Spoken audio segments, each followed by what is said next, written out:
Recording.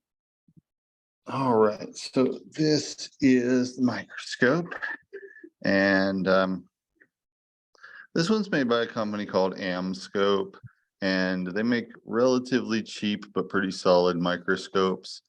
You can get a microscope like this for under $200, and it will be about 95% as good as a microscope that you would spend $10,000 on.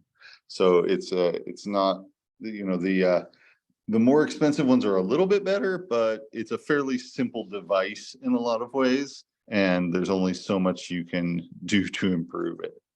So I'm going to kind of go over what the different parts of it are and how it's used, and then probably look at some stuff through it. So microscopes have two main parts. Well, they have a few main parts. But in order to be a microscope, the two main things that they have to have are the eyepiece, which is a magnifying lens up here, and the objective, which is another magnifying lens down here. And on most modern microscopes, there will be multiple different ones of these that are for different magnifications. This one goes up to 125 magnification for one of the highest one of these, multiplied by 10 times magnification for this eyepiece. So that is large enough, that's a intense enough magnification to be able to see bacteria. You can't see viruses with a light microscope typically, but you can see bacteria, and you can see fungi, and you can see somatic cells of the body. With lenses, when you have to clean them, which you kind of have to do all the time, it's really important to use something that is just cotton and not paper. Paper will scratch lenses. Scratches will be very small, but they will look bigger because of the magnifying nature of the lenses. So if you use paper on them, you will wear them out. They will eventually become much less good quality as far as the picture goes. So just want to wipe them down with plain water or alcohol, and I like to use a cotton swab, but something that is pure cotton and not paper. Sure. And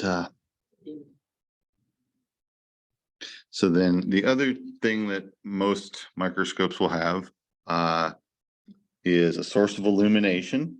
This one's older, so it has a light bulb. Most of the newer ones would have an LED illumination, but I've never changed the bulb on this. It's it's lasted for decades now. And then the stage, which is what the sample goes on and where it's held in place, and then some adjustments that move the stage up and down, which is how you focus.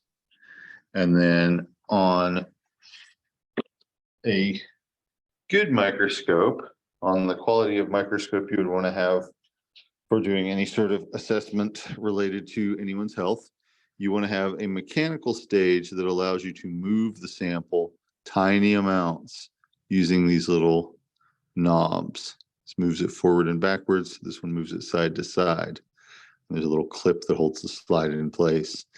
If you don't have that, you can move it with your fingers, but it is hard to move it a small enough amount for it to be any good. So it's very helpful to have that mechanical stage that moves things the very tiny amounts that you want to move them when you're looking at very tiny things. This is made out of cast iron. It's very heavy. Lighter weight microscopes are a lot harder to use. So if you're ever getting a microscope for yourself or someone else who is not used to microscopes, don't try to get a lightweight one or a plastic one, something like that. They may seem like, you know, less of an investment or something like that, but they are so much harder to use. They're nearly impossible to get the results you want, because every tiny vibration, when it's multiplied 1,000 times by the magnification, is gonna really interfere with your ability to use the device. So anyway, that's kind of the general anatomy of a microscope. This one plugs into the wall. There are some that run on batteries. There are some that just have a mirror as the source of illumination. So you're just using whatever ambient light there is and reflecting it up through the stage. That is sort of a hassle, but that's what I have in the medicine wagon, because the medicine wagon is set up to be able to run without electricity in case I'm parked somewhere where I don't have access to electricity. So I have, you know, non-electric devices in there, including the microscopes that I have there. These also, can't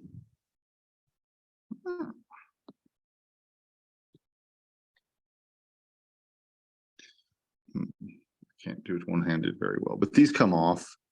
These unscrew and can be replaced. So if they do get damaged, then you know, they are replaceable, as is the eyepiece. So it's kind of harder to get off. So that's sort of the general overview of the microscope. Also with the adjustment there, this is larger adjustment to how high it is, and this is finer. So that's focusing, basically. That's what you use to focus, and kind of get close to in focus with this big knob, and then get in focus with the small knob. And generally speaking, when you're using the microscope, when you put a sample under the microscope, you want to start on your lowest magnification and then kind of go up from there and zoom in. If you try and start on a high magnification, you might be a little off to the side of where the sample is or something like that, and you might not, it makes it harder to figure out what you're looking at. Whereas if you get if you start on the lower magnification, you might think, oh, this looks interesting over here. I want to look at this part of the image, and you can close in on that part of the image. So, yeah. Oh.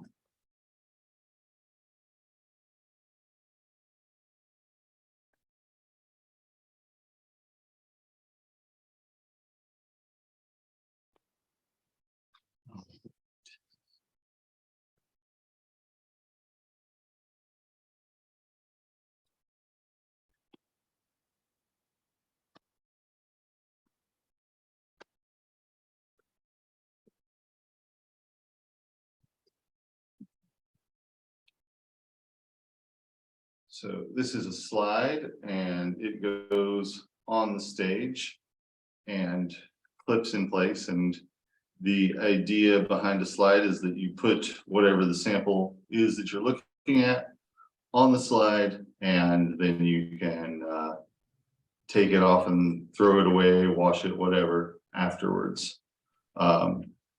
This is a plastic slide. They're not very good. Glass ones are a lot better. Found out this morning that I was out of them, but a lot of the time I sometimes I sterilize them and reuse them, but sometimes I throw them away if they're just kind of really gross, or if well, they break pretty easily too. So you put the sample of whatever you're trying to look at on that and put it on the stage. In my practice, I look at a lot of different types of things with a microscope. A lot of the time it will be a swab of something, like I'll collect something on a swab and put that under the microscope. Sometimes I use a pipette if I'm looking at fluid, like if I'm looking at a urine sample and I want to put a drop of that under the microscope, I would just use a little pipette and you know, squeeze up, sort of like what's in a tincture bottle, squeeze a little drop out of it and put that on the slide. With blood, I usually just take a clean slide and after I lance somebody's finger, put the drop of blood directly on there. And the nice thing about looking at blood is it allows you to look at what a person's immune system is up to. You can kind of see if they're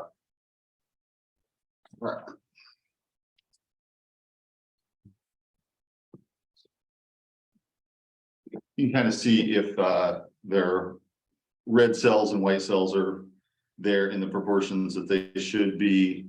And a lot of the time you'll see more white cells or something like that that would be indicative of an immune response.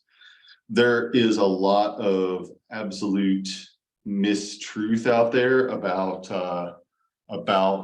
live blood cell analysis. It's this whole thing where people talk about being able to use live blood cell analysis as like their only diagnostic technique, and often they'll kind of make spurious diagnoses that are supposedly based on what they're seeing in live blood cells. You can see a lot in blood, but then there's also, people will often talk about seeing clumps of candida in somebody's blood or something like that. I have never seen candida in anyone's bloodstream in all these years. And I know what it looks like. I'm used to seeing it. I can find it on the skin of probably just about anyone alive, but you don't have blood-borne candida in any significant quantities, unless maybe if you were like, I can imagine a situation in which someone was terribly immune compromised and had a systemic fungal infection that was about to kill them. I have never seen it. I have seen people who were dying of systemic fungal infections who were immune compromised and their blood still didn't have candida in it. It's just generally speaking, not how it works at all. So that's something that you may hear about in certain circles, but be aware that there's some fakiness out there around it. It's kind of like the same essential concept or motivation as Theranos, where they just wanted to be able to diagnose whatever from a drop of blood, but they didn't actually have the technology to do it, but they pretended they did. It's the same principle, but on a smaller scale and without investors and stuff like that, other than their clientele. But you really can tell what somebody's immune system is up to some extent. You really can. You can't actually tell if somebody's anemic just from looking at a drop of blood, but sometimes you can get a pretty good idea that they are, especially if you look at their red cells, and you can't really tell what the volume is going to be like in their blood as a whole just from looking at one drop. But sometimes you can see that by the morphology of the red cells that they don't look healthy, that they maybe have like little spiny protrusions around the outside of them, or that they're very wrinkled and shriveled like raisins. And that happens when somebody's malnourished and not making enough red cells. So that's often something you would see in an anemic person. Although if you really want to measure anemia, you need to be able to look at volume of red blood cells per deciliter of blood. So you actually have to have more blood than that. And you'd have to put it in a centrifuge and spin out the solid part and see how there's enough of the solid part. And then you'd have to look at the solid part and see if enough of what the solid part is made up of is red cells. Are there better ways to diagnose anemia than that? Clinically, you can usually tell by the symptoms, and a lot of the time people know. A lot of the time people, feel that they've become anemic, especially if it's happened to them before. They can often recognize the feeling, which if it's in somebody who bleeds regularly, anemia is usually just a matter of needing more iron and the right nutrients to put that back. If it's not in somebody where you would expect that, then often it's a sign of some kind of underlying problem, like a gastrointestinal bleed that's slowly draining the iron out of them, or inability to make red cells or something like that. See it a lot in cancer, chronic disease, see it occasionally in people with very strict diets of some sort or other. See it sometimes in old people. Sometimes they just, don't have any appetite, don't feel like eating, don't remember whether they've eaten or not, that sort of thing. So yeah, look at blood pretty often, look at urine pretty often. You're as an herbalist not allowed to diagnose any diseases, but you can look at bacteria and find something that is consistent with a disease state, even though you're not allowed to make a diagnosis officially. But that's something that I find helpful to do, and so I do anyway, even though if someone were to make an issue of it, they probably could. But I think that it's just helpful to be able to look at this sort of thing and see what's going on. I think on the whole, microscopes are a really amazing. They've made a big difference in healthcare because we can tell what's going on a level that you can't see with your bare eyes. And so that's really made the difference in how we understand a lot of conditions. A good example of that would be tuberculosis. People used to categorize a whole lot of stuff as different diseases that we now understand to have all been caused by the same bacteria. So you'll hear in older accounts sometimes people might write about phthisis, which is pulmonary tuberculosis. And then also separately, you'd have things like scrofula, which is swellings that show up on the body. And it's also caused by the same thing. And people did notice that there was a connection between them, but they didn't really know. They just knew that if you had phthisis, that you might get scrofula later, that you were more likely to get scrofula later. But they didn't know, that they were really the same bacteria just showing up in different places in the body. So it's really changed our understanding of that sort of thing. And also that the boils that cows get are sometimes are sometimes the same bacteria, and that it gets passed back and forth between people and animals. And once people understood that, they were able to take steps to eliminate it. And like testing cattle herds, and treating people for longer periods of time with antibacterial things to try and keep it from becoming a chronic thing that people were spreading around without having any acute illness. And so the amount of it that's present in the society in this country and in a lot of developed countries has dramatically decreased over the course of the last human lifetime or two, partly because we've had microscopes and the difference in understanding that's given us. How do you know what you're looking at? How do you know what you're looking at? So that definitely takes some study. You kind of could probably look up what different bacteria look like and get some.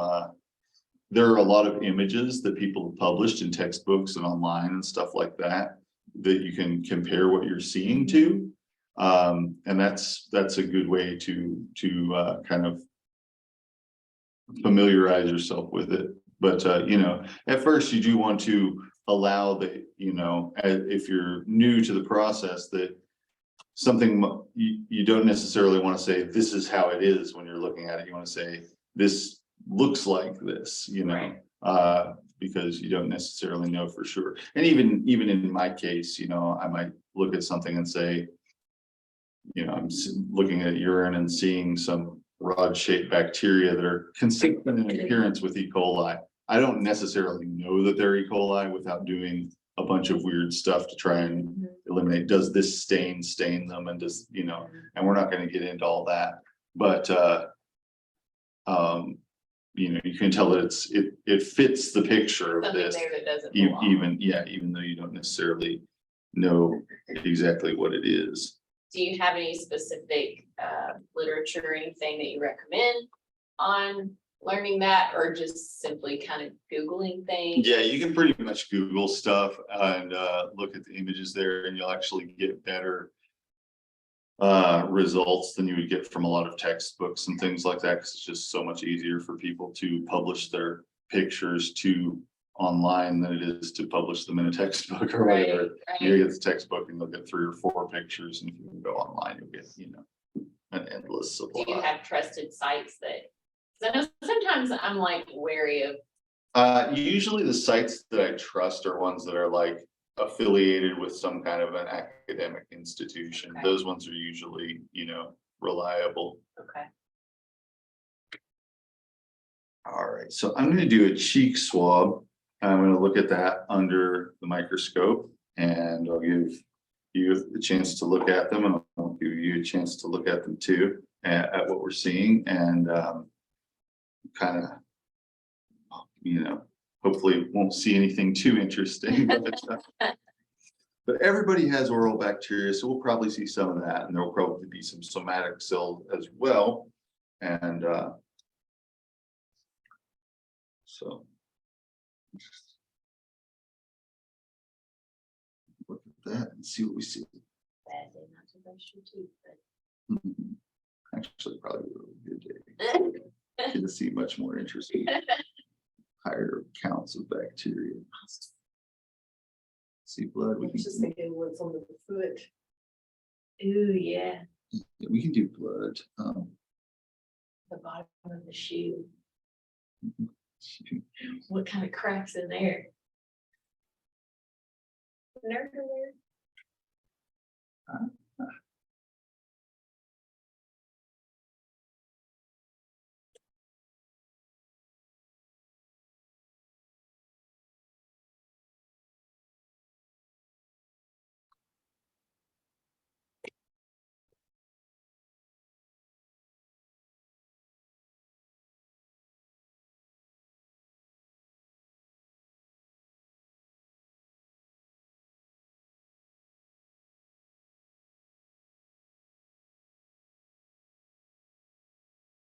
I just think it would be so cool, just strictly if you only bought something like that, just to use on your family, Mhm. you know, especially if you have kids. And being able to watch things like strep throat really closely to see if it's actually getting better, getting worse. Yeah. Or just know if they. Mhm. And strep's a really easy. Strep is the easiest one to recognize out of any kind of common Really? pathogens. Yeah, it's super distinctive. It looks like a string of pearls. It's like a little, yeah, it's a chain of little balls. So Oh, wow. yeah, it's very, very distinctive. I show it to people all the time. And it's sort of has a sort of throat, and I'll swab it and be like, look what you got. Still now. Yeah. All right, so I'm gonna, so this is what this looks like on the lowest magnification. I'm gonna go ahead and show it to you, and then you guys can, and then let's see, switch you around. I've never zoomed a microscope before. Let's see how this goes.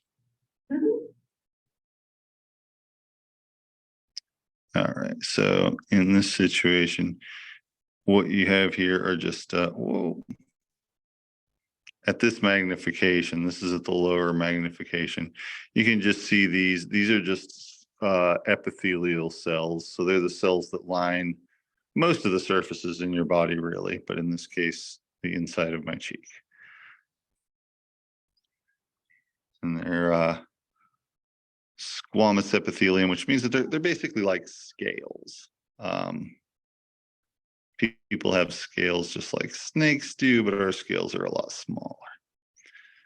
All right. We come take a look. And just look down the barrel of that and you'll see some little things there. No.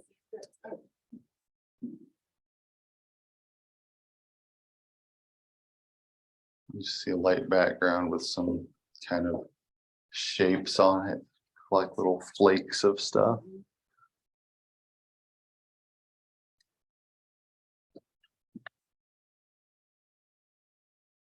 Oh, yeah.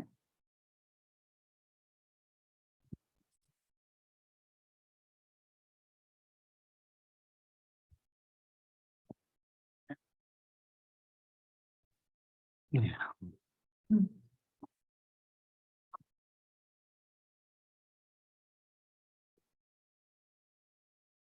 Let's see, try next level of magnification.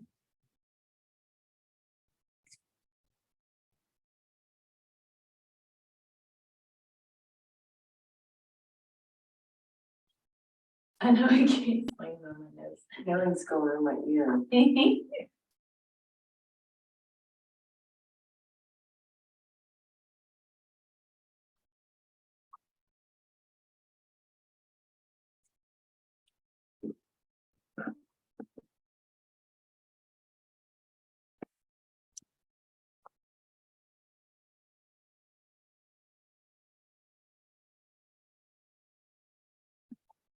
Okay, this is a higher level of magnification.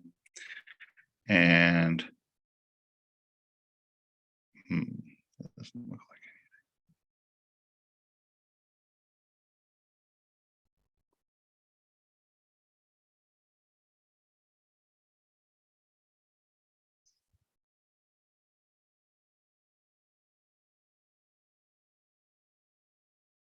All right, so just below the pointer here, well, just below the pointer right there. And also down in the corner, you can see two white cells. These are leukocytes, and they both have an inclusion in them. In one of them, you can see the nucleus, and then out towards the, what have I done? Okay, and then out towards the edge, there's something that is consumed. And then down in the corner, you can see one that has like two little inclusions in it. So these are probably some bits of cellular debris or something like that. I don't think they're actually bacteria, although they could be something like that, that have been consumed by this white cell, which is just below the pointer there. And then there's another one down in the corner.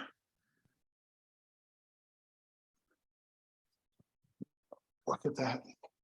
Just yeah, one just below the pointer and then one down toward like 4 o'clock on the circle. For you, it's a circle. On the Zoom, it's a rectangle. That's kind of cool though, that you can get the Zoom to pick it up. Yeah, wasn't sure how that was going to go.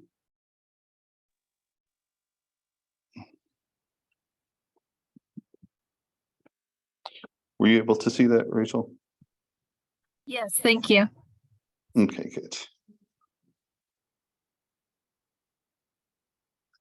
That looks so- Mm-hmm.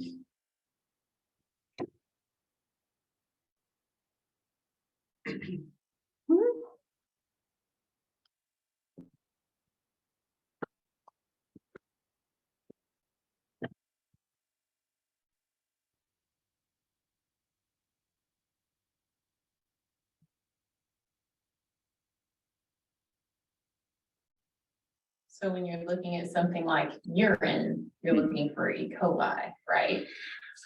When you're looking at urine, you're looking for anything solid, anything other than the liquid itself. But E. coli is a common thing to show up there. There are a few common bacteria, E. coli, Enterococcus.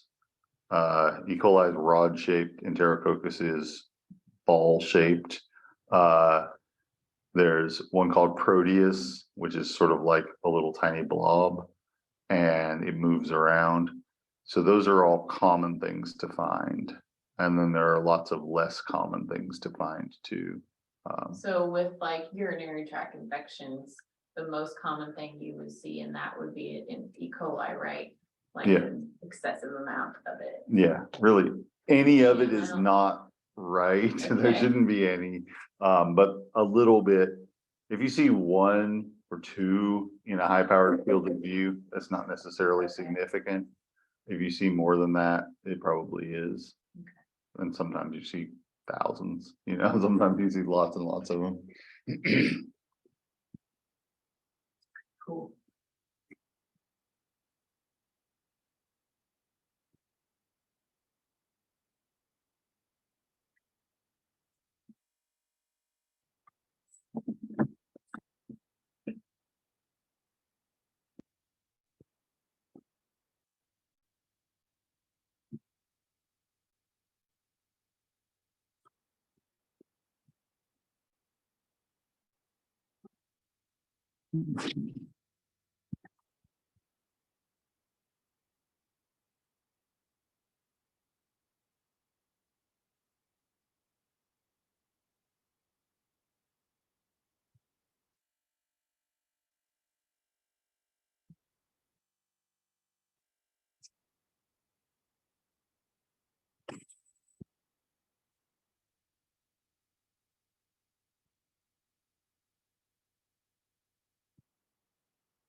Okay.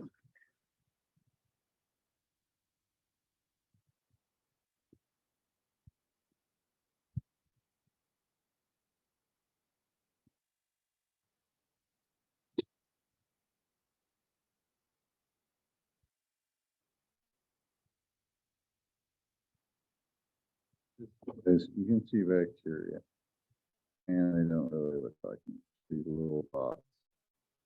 Not this little dot. Um, Try and move the pointer over here. So this cluster just above the pointer line here, that is that's some bacteria. Let's see if I can get in here to be a little bit more focused.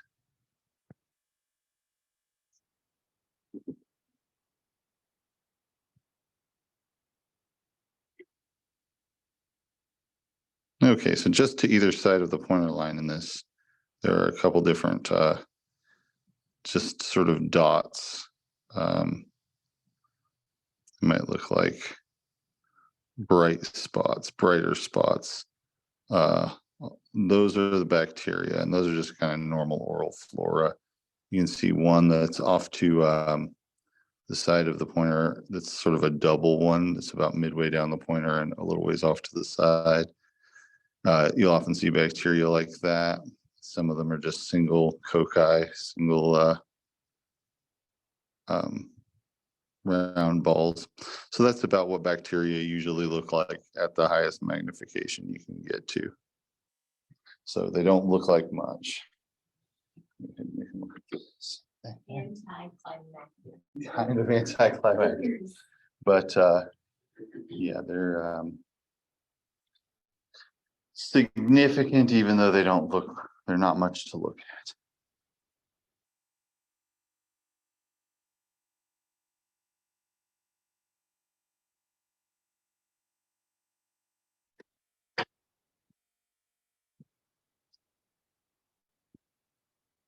Oh, yeah. What's the funky thing? Where is it? On the right side, that's the bacteria, isn't it? Yeah.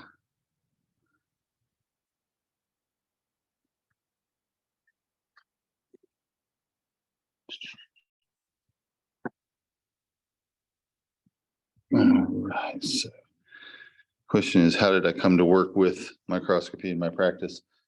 When I was 15, I studied molecular biology at Western Kentucky University for about a year. And that's basically where I had a microscope before that it was just like something that my parents bought for me because I was interested in it. But that's where I really learned to use something more like this. That's a, more professional level of microscopy. And that's where I learned to do a lot of things. Like there are a lot of different stains that you can use to help sort out which types of bacteria you have and things like that. And so that's where I learned about those as well. Hang on just a second. So yeah, I learned about it through conventional academic channels, and just found it to be useful. So I kept doing it. I'd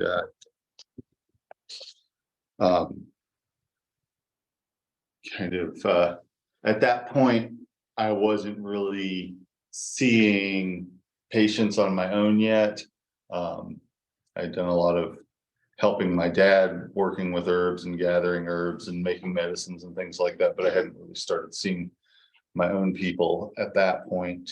But then about a little, not too long after that, is when I started working one-on-one with people in my own capacity. And I've just kind of found it to be a really useful tool to have. And so I've always kind of included it in my assessment process, which like I said, is focused not really on diagnosing, but just on assessing and, finding the presence of different bacteria and stuff like that. And I don't really take the same approach of seeing health as like a war zone or a battle where you're trying to fight things and stuff like that, but they're there, and sometimes you want to change the conditions so that there aren't as many of them and that sort of thing. So I often have found that certain herbs work better when there are certain bacteria present than other ones do. So I mean, you can use garlic and myrrh for just about any bacteria and dramatically decrease their population. But there are some things that like I really like that combination for staff, especially taken internally, but like Golden Seal topically is really good as well for those. And for listeria. Listeria is something that I don't really see very much anymore, but early on in my practice, I was homeless and I was working with people who were also homeless. And so I saw a lot of types of things that I don't usually see now, including, untreated pressure sores where people would maybe have ill-fitting shoes that they would walk around in a lot, or walk around in their shoes while they were wet and things like that, in a way that would result in blisters that sometimes became infected because people didn't have access to running water and soap and things like that. So listeria is something that shows up in that sort of situation, and Golden Seal works well against it. Pine works well against. Pine works to prevent it getting started. Golden Seal works once it's pretty strongly there. If it's just starting to get going, irrigating the wound with thyme works really well. Infusion of thyme. So, I use different things in response to different types of infections. And so sometimes it's helpful to know what they are. Also, sometimes people don't know if something is bacterial or fungal, and you can usually sort that out pretty easily with a microscope. One thing that you can do, if you're used to looking at them, you can tell the difference in how they look. Fungal cells tend to be a lot bigger than bacterial cells. Also, if you have iodine is a really good microscope stain for starch. It stains carbohydrates brown. It doesn't stain proteins brown. Funguses have carbohydrates in them. Bacteria really don't. Bacteria are basically made out of protein. Human body cells are pretty much made out of protein too. Plant cells and fungal cells contain some starches, some carbohydrates that will be stained by iodine. So that's a really simple single stain that you can use that will help to differentiate those two things if you're not used to what you're looking at. So the iodine will stain fungus, Mhm. right? Yeah, Brown, kind of a brown color, but not a bacteria. right. Okay. So if you have like a drop of iodine and you've added it to the sample, it will soak into the fungal cells and make them the iodine color, whereas the bacterial cells will show up as being unstained on a dark background. So yeah, that's a pretty useful thing to be able to differentiate those couple of situations. And like I said, somebody has a sore throat and they don't know whether it's strep or not. That's a really easy thing to find out with a swab. You can also swab something and then put it on a culture plate and like let it sit for a while, but that's a whole other process. And really, if you put it directly on the microscope and look at it right away, people will love you for it because it's like an immediate response. You can, like I said, strep is a very easy thing to recognize visually. There's nothing else that commonly occurs in the same contexts that looks the same. So. And do you just use a Q-tip? Yeah. To swab the throat? Yeah, you can get longer ones that are a little bit better for that, but I usually just use these Q-tips. They're these ones have a wooden stem, but they're basically the same size as like a regular one. But, yeah.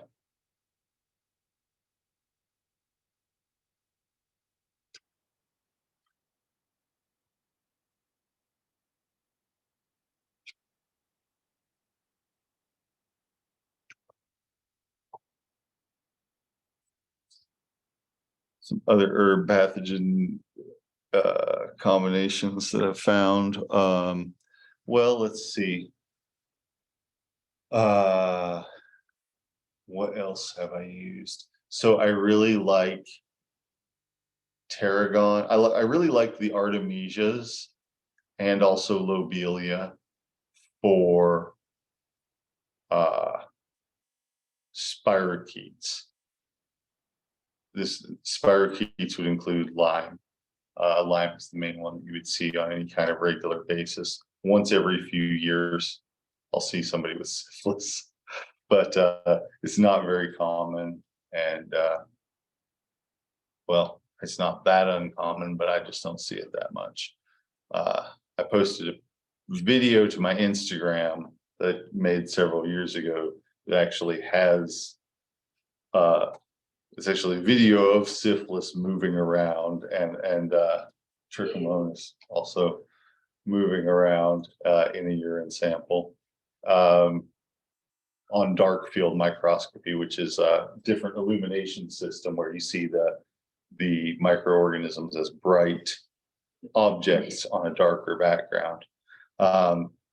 So anyway, I don't see that very often. Lyme spirochetes you can really only find right after somebody's been infected. At least in my experience, it's very unusual to find them longer term than that, but right after somebody's been infected while they still have the maculopapular rash, sometimes you'll see it. So I like Mouth swab. blood, drop Or of blood blood for draw. that one, yeah. So I like Artemisia for that. I like it also for I also like a combination of garlic, cayenne, and lobelia for that. Garlic is very broad spectrum. Garlic and oregano are two really broad spectrum antibacterial things that if you don't know what you're dealing with, but you're pretty sure it's something bacterial, either or both of those can be a really solid choice. Myrrh is also, if you have that. But you know, the combination of garlic, cayenne, and lobelia is something that I've used quite a bit in people that had Lyme or had been diagnosed with Lyme. And it seems to help with not only the main infection, but there are often other co-infections that go along with it. So that's a good combination. Often with artemisias, sometimes I start with tarragon because it's like kid-friendly, very basic, very well-tolerated artemisia. And then mugwort's kind of a level of strength above that, and wormwood is another level of strength above that. A lot of the time, if I'm trying to deal with something like that, I would go from tarragon directly to wormwood. But there is the intermediate step, and there are a lot of different artemisias. There's like, I don't know, there's a couple hundred artemisias. So sometimes it depends on what lives where you live and that sort of thing.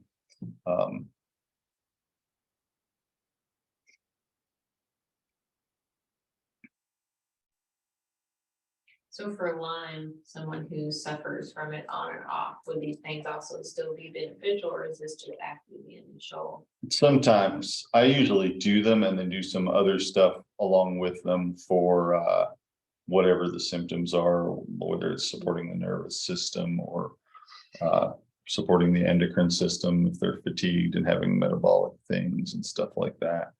Just kind of depends on, you know, what the presenting symptoms are. But I'll often do the garlic, cayenne, and lobelia along with it, just in case there is some lingering or hidden or biologically sequestered infection somewhere in their body. Is it something that, like, if you get the inflammatory response under control, it can kind of go into like a remission stage? Yeah, sometimes. Yeah, it's different for different people. For some people, there's damage that's done that's like, you know, maybe their endocrine glands don't work as well anymore. Maybe their, you know, nervous system doesn't work as well anymore. And they're, you know, might be damage that persists even if the inflammation is gone. For some people, it is more of an inflammatory and autoimmune type process. Have you ever heard of wild teasel root being used for something like that? Does it work well? Not in my experience. It doesn't make sense to me that it would work well, but There, I mean, it could, but like in my experience, it really hasn't that much. There was an herbalist who said they had a lot of success with it, and a lot of people, they wrote a book about Lyme disease, and a lot of people kind of did it based on their recommendation. I've tried it with people, and I haven't really had any Yeah. success with that particular intervention. It's, it's safe enough, but I haven't found it to be very helpful in that situation. So yeah, oral swallow, they're asking what types of things I do. Like, do I mainly do oral swabs, blood and urine? I do those. Sometimes if somebody has a wound or a lesion or something, sometimes I'll do a wet swab of that and kind of see what's in there. If somebody wants to do like a vaginal swab or something, I let them do that themselves. And then I, look at it under the microscope, but I don't really see any need for me to be the one taking the sample. Yeah, so sometimes, like for example, I had somebody come in with a rash a few days ago, and I swabbed that to try and see if there was anything on the skin, like group B strep sometimes will show up in a rash, but it wasn't that, and so I basically made my assessment based on what the rash looked like rather than, and the fact that it wasn't this other thing, he was able to exclude the possibility of it being a strep skin infection. So that kind of thing. But yeah, a lot of the time, blood and urine. Yeah. I was asking, do you mostly do the oral swabs or mostly the blood or the urine, or is it just about equal or? I'm not sure. I do plenty of each of those. So yeah. I would say I probably do urine more than anything else. Just because it's a frequent complaint that people have, and they want to know if they've got some kind of UTI or if it's something else, that sort of thing. But yes, I probably do more of that than anything else. how do you do that? Do you just take like a Q-tip and dip it in the urine and then? Well, I don't usually use a Q-tip. I usually use a pipette where I suck a little bit of it up and then put a little drop of it on the slide. Yeah. Another thing to know about microscopes, especially if you have one with a light bulb illumination system, it will dry out the sample faster because it does heat it up. So I've definitely I talked to somebody the other day who had a microscope at home, and they were looking at something, but then they walked away from it and they came back to it, and it was completely dried up and it looked completely different. And they're like, "What is this? What are these crystals in this person's urine?" And like, "When you show me," and I'm like, "Oh God, are you, is this a recent sample?" And they're like, "Well, I just put it on there like 20 minutes ago." And I'm like, "No, get a new one, try again."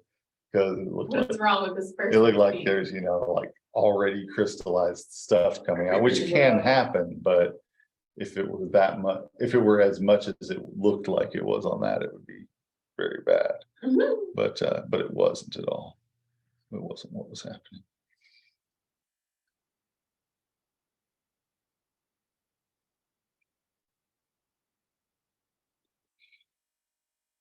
All right, so that's kind of my general introduction to using a microscope. And like I said, I think it's a really useful, I really think everybody should have a microscope in their house, and just, that it should just be a normal tool, household appliance for people to have. But But, you know, especially if you're working with people's health, I think it's a really useful and not very expensive piece of equipment to have.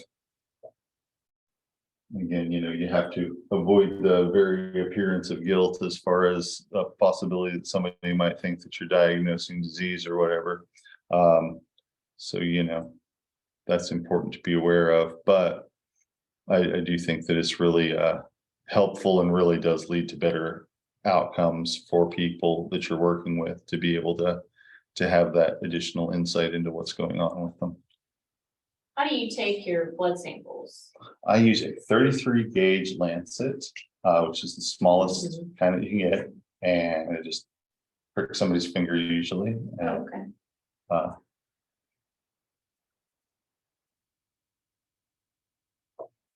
put a drop of it directly from their finger onto a clean slide and put that directly under the microscope because it's a very small drop, which means it dries out very quick. Yeah. And those are just like, you can get those at like a store, right? Mhm. Yeah, you can use them at drugstore, pharmacy section of the grocery store, or anything like that. They're a very common item.